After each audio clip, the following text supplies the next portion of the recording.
మన ఇంట్లో bananas black colour అయ్యుంటే చాలామంది వెంటనే డస్ట్‌బిన్‌లోకి పడేస్తారు కదా! కానీ ఆ సాఫ్ట్ బనానాస్‌లోని అసలైన సీక్రెట్ టేస్ట్ దాగుందండోయ్! ఏంటో తెలుసా? బేకరీ స్టైల్‌లో super soft mouth melting banana బ్రెడ్‌ని తయారు చేసుకోవచ్చు. చాలా సింపుల్ అండ్ ఈజీ మెథడ్ అండి.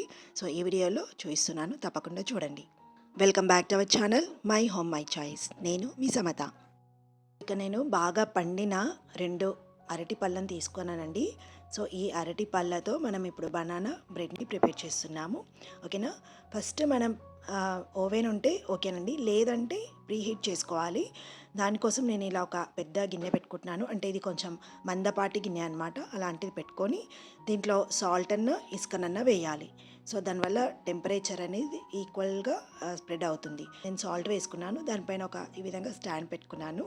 మూత పెట్టేసి దీన్ని మీడియం మంట మీద ప్రీహీట్ చేసుకోవడానికి పెట్టేస్తున్నాను. బనానా బ్రెడ్ బ్యాటర్ని ప్రిపేర్ చేసుకుందాం. సో, నేను ఇప్పుడు ఇక్కడ 2 బనానాస్ తీసుకున్నాను కదా! వాటిని నార్మల్‌గా కట్ చేసుకొని మిక్సీ జార్‌లోకి వేసుకుంటున్నాను. సో, 2 బనానాస్‌కి ఇక్కడ నేను ఇంచుమించు ఒక కప్పు కన్నా కొంచెం తక్కువ అండి. అంటే 3/4 అంటారు కదా! అలా షుగర్ తీసుకున్నాననమాట.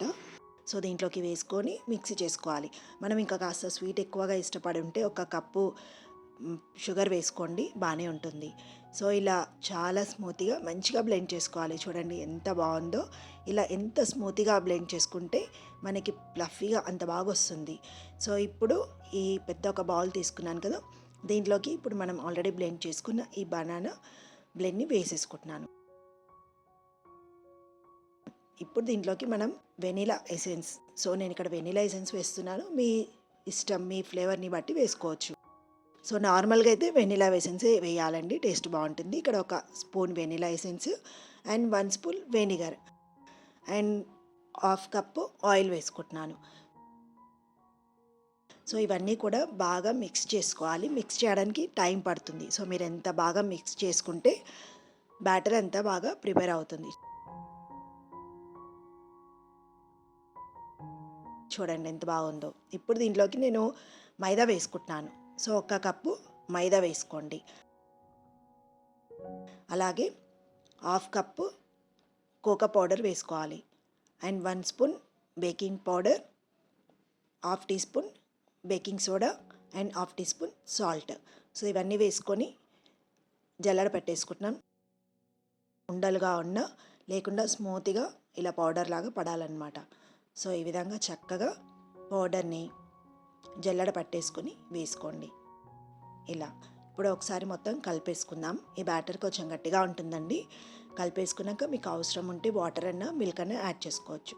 సో, చక్కగా మీరు బ్లెండర్ ఉంటే బ్లెండర్తో, లేదంటే ఇలాగే అయినా సరే చక్కగా కలిపేసుకోవాలి. బ్యాటర్ అనేది చిక్కగా ఉంది కదా!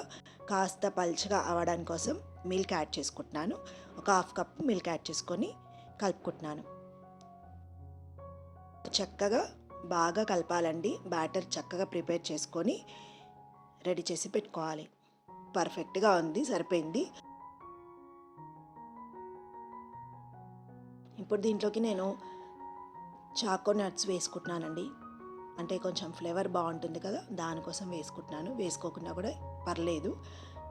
కొంచెం చాక్లెట్ ఫ్లేవర్ ఇంకాస్త ఎక్కువగా ఉంటే బాగుంటుందని మధ్యలో మధ్యలో అలా చాకో నట్స్ వేసుకున్నాను.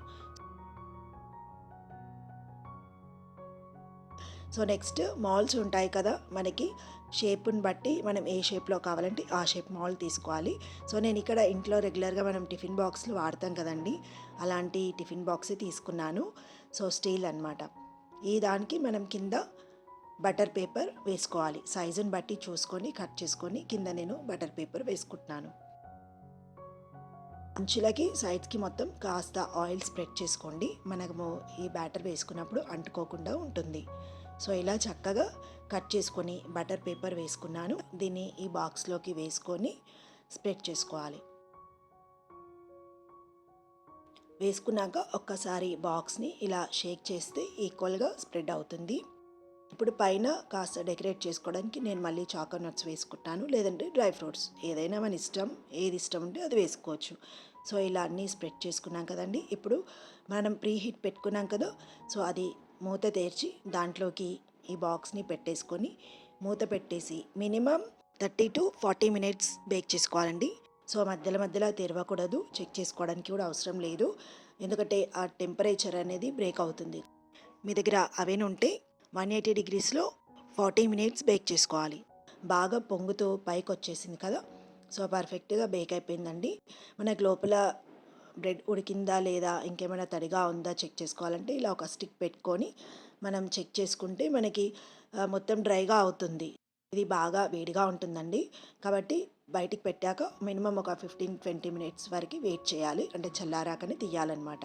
సో ఈ వేడికి లోపల ఇంకా బ్రెడ్ అనేది బాగా కుక్ అవుతుంది, కాబట్టి దాన్ని డిస్టర్బ్ చేయకూడదు. సో ఇది ఆల్మోస్ట్ చల్లగా అయిపోయిందండి.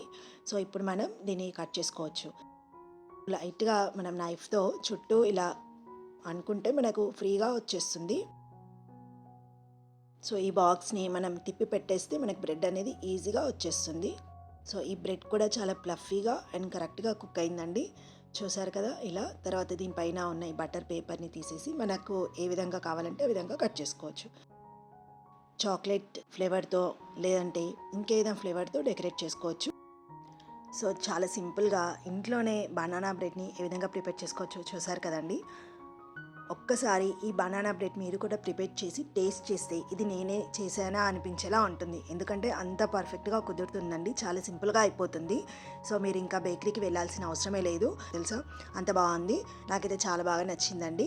సో మీరు కూడా తప్పకుండా ట్రై చేయండి, అలాగే కామెంట్ చేయండి. నెక్స్ట్ టైం మరొక మంచి రెసిపీతో మళ్ళీ కలుద్దాం. ఓకేనా? నమస్తే, thank you so much, bye.